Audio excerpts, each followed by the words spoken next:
আমি লুনা বোস, লুনাদির হরেকৃপাতে সকলকে স্বাগত জানাই। আজ তৈরি করব মটরশুঁটির কচুরি। মটরশুঁটি প্রায় শেষের দিকে, কিন্তু এখন অনেক দামে সস্তা পাওয়া যাচ্ছে, তাই এই সময় মটরশুঁটি দিয়ে অনেক কিছু রেসিপি তৈরি করাই যায় এবং সংগ্রহও করে রাখা যায়।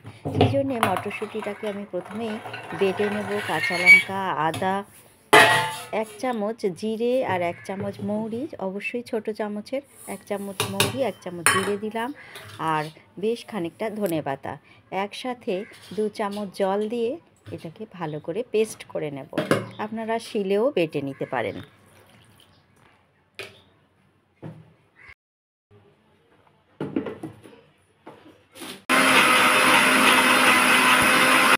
এখানে আমি ওই 300-350 গ্রামের মতো আন্দাজ ময়দা আর আটা মিশিয়ে নিয়েছি। মানে এখানে 2 কাপ ভর্তি ময়দা নিয়েছি আর 1 কাপ আটা নিয়েছি। আটা ময়দা মিশিয়ে আমি করব, আপনারা ইচ্ছে হলে শুধু ময়দা দিয়েই করতে পারেন।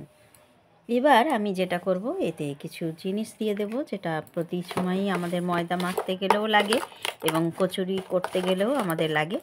কিন্তু আজকে আমি রাধাবল্লভী রেসিপি দিয়েছি, আপনারা হয়তো অনেকেই দেখেছেন। এখন আমি করতে চলেছি মটরশুঁটি, তো প্রায় ফুরিয়ে এলো আর এখন সস্তাও অনেক, সেই জন্য মটরশুঁটির কচুরি করব। তবে পুর ভরে নয়, একেবারে মেখেই করব। আলুর পরোটাও আমি সেম এই পদ্ধতিতেই করি, মেখেই করি। এটা আমার শাশুড়ি মা করতেন। আর এখানে কিছু ভাজা মশলা দিচ্ছি আমি, যেটা একটু ভেজে রেখেছিলাম, ওই জিরে, মৌরি, আর পুরোটাই দিয়ে দিলাম, আর রাখবো না। জিরে, মৌরি আর একটু শুকনো লঙ্কা অল্প গুঁড়োনো আছে। আর দেব এখানে তেল দেব। তেল না দিলে তো ময়ান হবে না। এখানে আমি 5 চামচ মতো তেল দেব। পরপর শুকনো ইনগ্রিডিয়েন্টসগুলো নিয়ে নিচ্ছি আমি, তারপর একসাথে ময়ানটাকে মেখে তারপর মটরশুঁটির পেস্টটা, যেটা আপনাদের দেখালাম, বানিয়ে রেখেছি। আদা, কাঁচা লঙ্কা, ধনেপাতা আর মটরশুঁটি একসাথে বেটে রেখেছি, সেটা দিয়ে মাখবো। যদি তারপর জল প্রয়োজন হয় তবেই দেব, না হলে কিন্তু দেব না। এবার দিয়ে দেবো নুন। নুনটাও আমি আমার পরিমাণ মতো দেবো। এই নুন দিলাম অল্প করে, যেরম ময়দা আপনাদের যেরম আটা ময়দা সেই অনুযায়ী দেবেন।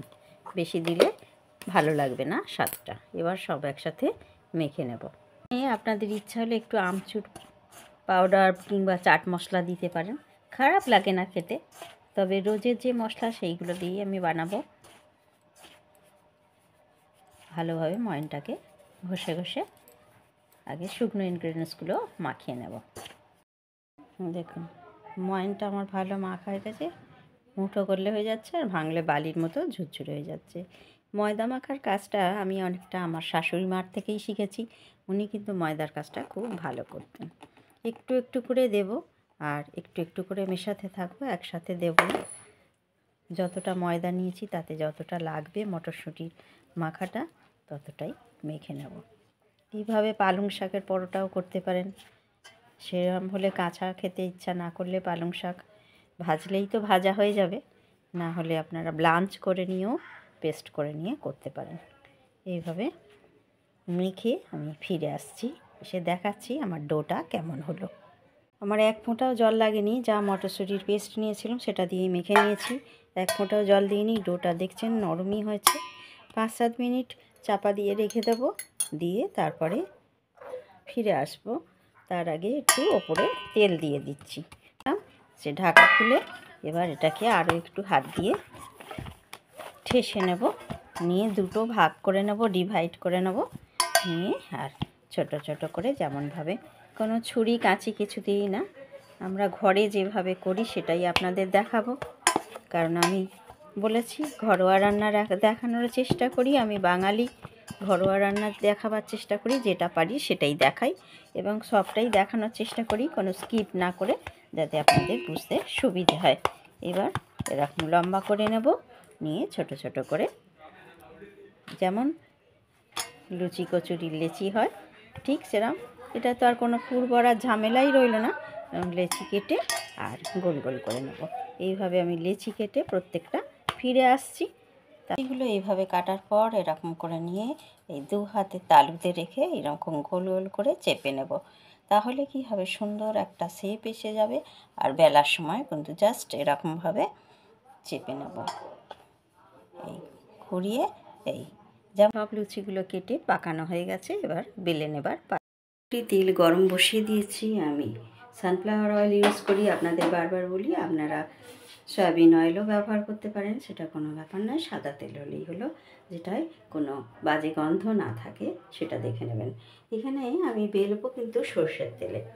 একটা করে লেচি নেব আর জাস্ট হাত দিয়ে এরকম করেও বেলে নিতে পারেন।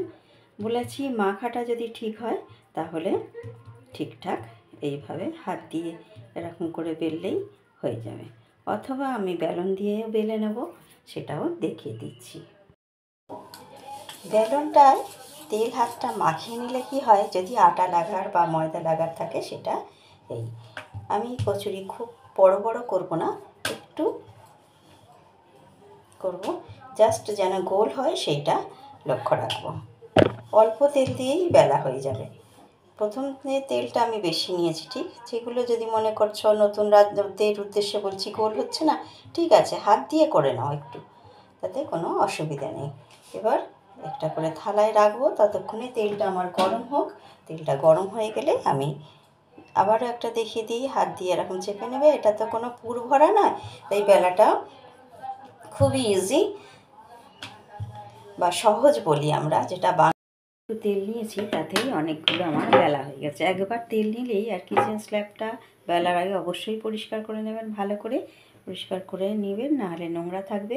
পরিষ্কার করে আমি সবসময় কিচেন স্ল্যাব দুবেলা পরিষ্কার করি, সেই জন্যেই এতে বেলেছি। এবং একদম সামান্য তেল নিয়ে এতগুলো আমার যেটা হয়, একটা দানা থেকে যায়, তার জন্যে কিন্তু ফুলতে চায় না। হলে দেখুন সঙ্গে সঙ্গে ফুলে উঠলো আমার।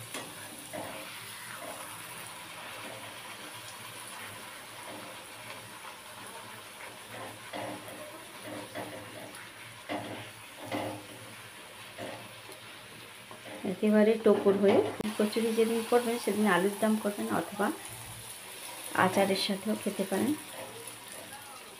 দেখুন কত সুন্দর ফুলে উঠলো দেওয়ার সাথে সাথে। উল্টেও দিলাম, তেলটা যথেষ্ট পরিমাণ গরম হয়ে গেছে, এই জন্যে ফ্লেমটাও একটু কমিয়ে দিলাম। প্রথমে পরিবেশন করলাম চাটনির সাথে, দ্বিতীয়বার পরিবেশন করলাম কষা আলুর দমের সাথে। ভালো লাগলে লাইক করতে একেবারেই ভুলবেন না।